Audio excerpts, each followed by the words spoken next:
Home.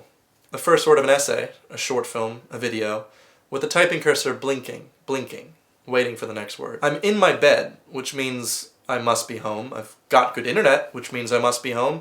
I'm surrounded by all my things, which means I must be home. I've been away for so long, and yet all I've wanted since week 1 was home. Some familiarity, some consistency. My life doesn't need any money because it's so full of change. I can think back to a better moment. The end of 2015, I had a home. I had a job, I had a girlfriend, I had stability. Nowadays, my life's like a top. Spinning, always changing, never the same. Now I've got no job, no girlfriends, no stability, no home. What is home? Home is a place I couldn't have friends over because of fear and embarrassment. Home is a place I moved from when the screaming got too loud. Home is a place I ran from to avoid mental and physical abuse. Home is a place I got kicked out of when I couldn't afford the rent. Home is a place I escaped when I got told every day there was something wrong with me. Home is a place I was thankful for, filled with love, new memories. Home is a place I couldn't stay because people wanted something different. Home is changing.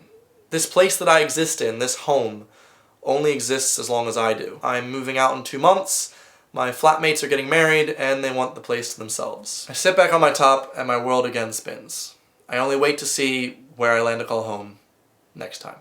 This month, more than any other, I really don't know what I'm doing. I'm at some big transition phase during my life where I'm realizing that for most of my adult life, I've been either a full-time student or a full-time worker. Mostly I've been a full-time adult. Now usually what this means is while the sun's up, I'm working. I'm studying, I'm revising, I'm coming up with some marketing strategy for work. But what I'm realizing now is that I can kind of do anything I want. When I had a job, all I did was pray for more free time to do things I actually wanted to do, like play video games or learn a new language, learn how to play piano, write a song, and hang with friends, and yet here I am, my first full day in my new life, and I've done nothing. I find I'm much better able to work around a schedule. Like when I had a job and when I had school, there was that consistency, that stability of knowing where I'm going to be between 9 to 6 every day. And I get to plan all the stuff I want to do accordingly after that.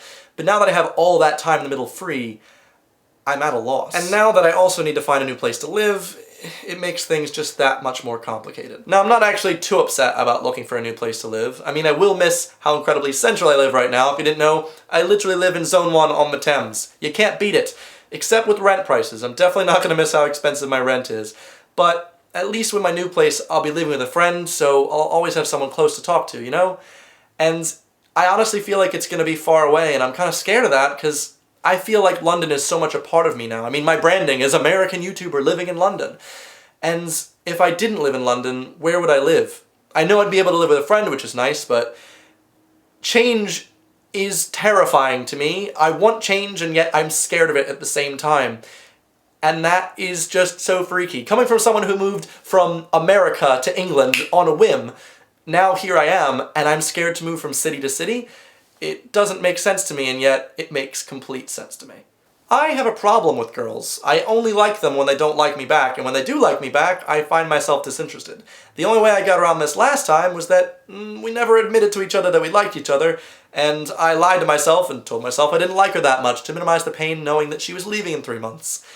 However, it didn't really minimize the pain. In fact, I think it honestly made it worse. A friend just texted me telling me I need to take a break, but my problem is I don't know how. I don't feel fulfilled unless I'm constantly doing something. It's like that fear of missing out that everyone experiences right before summer vacation. It's like, it's summer.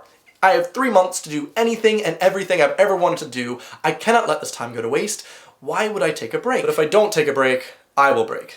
And the only way I can survive without a job is a commercial break, which would put my YouTube channel on the brakes, which would break away from everything I've tried so hard to make or break, and I haven't even had breakfast yet. But somehow I feel like the only thing keeping me together is my constant motion, and the moment I slow down is the moment I'm left with my thoughts, full of uncertainty. What would you do if you could do anything you wanted?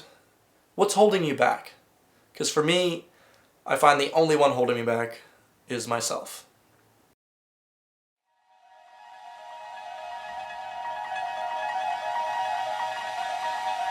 Since then, my life has been like a top, your mom without one. When I had a job, all I did was pray for more free time to learn piano, learn more German, hang out with your mom.